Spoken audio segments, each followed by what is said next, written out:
안녕하세요. 땅땅땅 마담 제이입니다. 지난 수업이 지목에 대해서 설명해 드렸는데 오늘은 용도에 대해서 설명 시간을 갖도록 하겠습니다. 들어가기에 앞서서 1989년 국토연구원에 발표한 건데요. 소득 수준이 상위 5% 정도가 전국 민간 토지의 65.2%를 소유했었고, 소득 상위 10% 정도가 전국 토지의 76.9%를 소유하고 있었다고 합니다.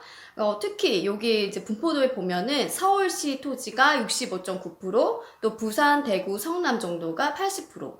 예, 그래서 저소득층이 굉장히 불만이 많았고요.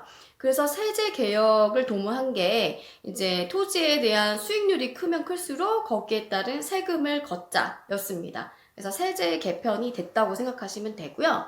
근데 그 이전에는 토지로 이렇게 벌어둔 돈에 대해서 세금을 정확하게 부과할 수 없었다. 그렇게 생각하시면 돼요.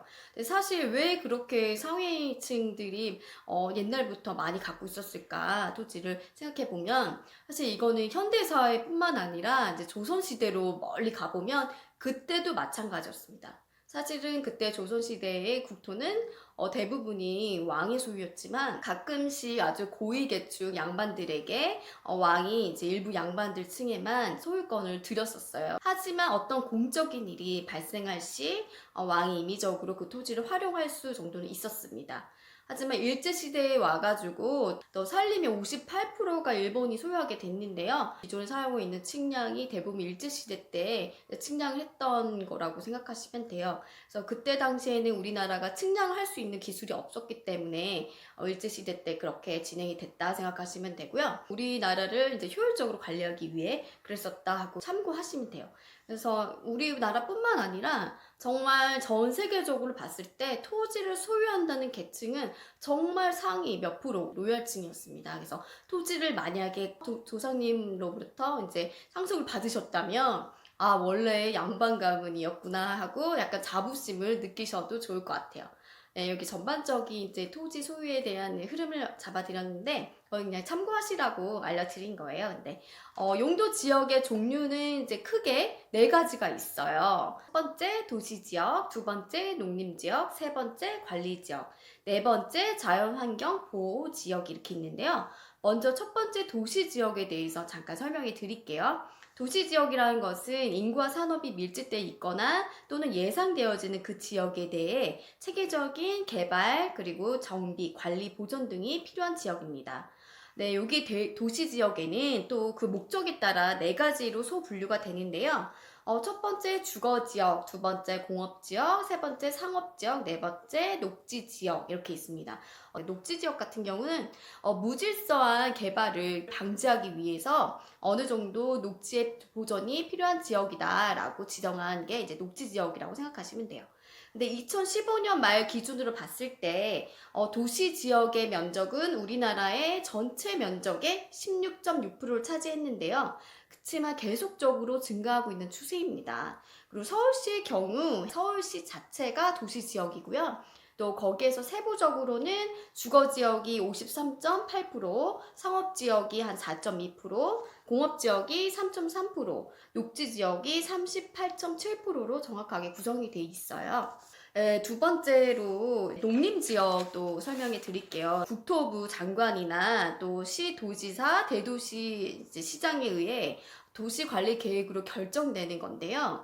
도시지역을 개발하려면 약간의 제약이 있습니다. 건폐율, 그러니까 바닥 면적이죠. 건물을 지을 수 있는 바닥 면적을 이제 건폐율이라고 하는데 그게 한 20% 정도 이하로밖에 나오질 않고요. 또 용적률 같은 경우도 한 50%에서 80% 사이 정도 생각하시면 돼요. 건물을 지을 수 있는 가능 높이 이 정도로 생각하시면 좋을 것 같아요. 근데 농업지음구역이 만약에 해지가 될 수도 있는데 그렇게 되면 계획관리 지역이나 생산관리 지역으로 바뀔 수 있다. 네, 그래서 제가 이미지샷 넣었는데 어떤 여성분이 되게 좋아하는데요. 그렇게 바뀌면 정말 토지 집가 상승도 되고 좀 업그레이드 된다 생각하시면 돼요. 네, 다음은 관리지역에 대해서 또 설명해 드릴게요. 관리지역이란 것은 다른 용도지역과 다르게 완충된 지역입니다. 그러니까 완전히 개발의 목적도 아니고 완전히 보존만의 목적도 아니에요. 그러니까 이 두 가지가 잘 혼합되어 있는 그런 지역이라고 생각하시면 되고 이 관리지역에는 세 가지 소분류가 또 있는데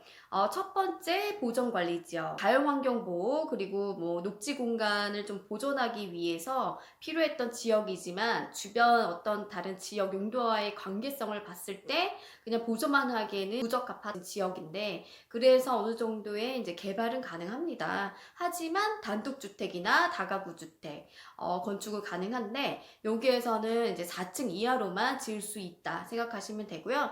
건폐율은 20% 정도 되고 용적률은 50에서 80% 정도 나온다 생각하시면 되세요.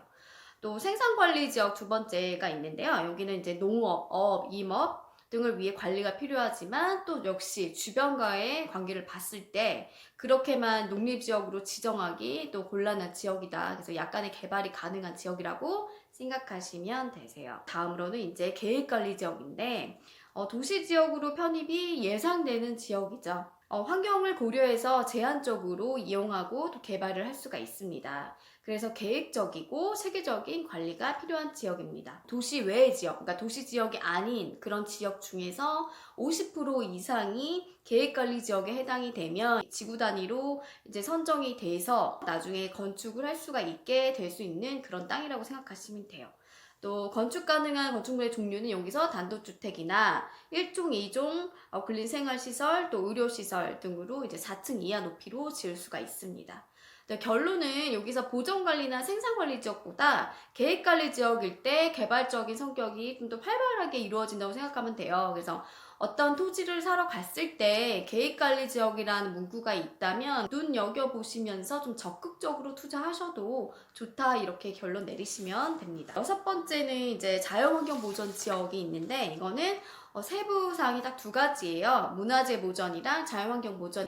여기서 건폐율이 20%, 용적률이 50에서 80% 사이, 또 지자체, 또 조례에 따라 차이점이 있다라고 생각하시면 되십니다. 네, 여기까지 용도에 대해서 제가 이제 전반적으로 훑어드렸어요. 또 처음 접하시는 분들은 뭐야, 왜 이렇게 많아?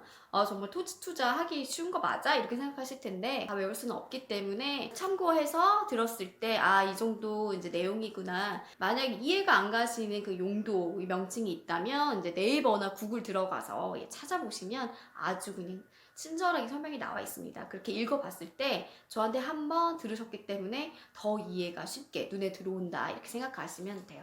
네, 여기까지 땅땅땅 마담 제이의 설명을 마치겠습니다. 네, 좋아요 버튼과 구독 버튼 눌러주세요. 네, 다음에 또 봬요.